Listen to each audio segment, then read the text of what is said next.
ay rated SPG. Striktong patnubay at gabay ng magulang ang kailangan. Maaaring may masiselang tema, lengguwahe, karahasan, sexual, horror o droga na hindi angkop sa mga bata.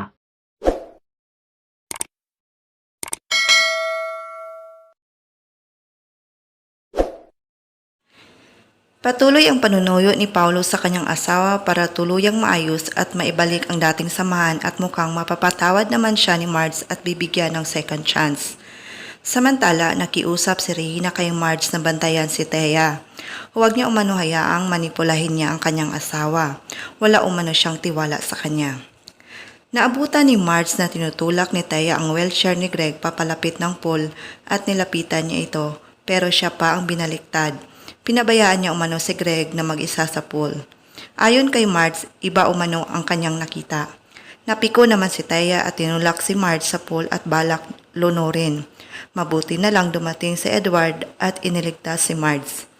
Pinagalitan ni Edward si Thea dahil sa kanyang ginawa, pwede itong ikamatay ni Marge. Ayon naman kay Thea, nagdilim ang kanyang paningin. Ang babaw umano ng kanyang rason.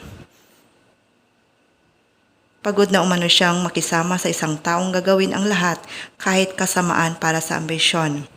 Suko na umano siya. Maghiwalay na umano sila.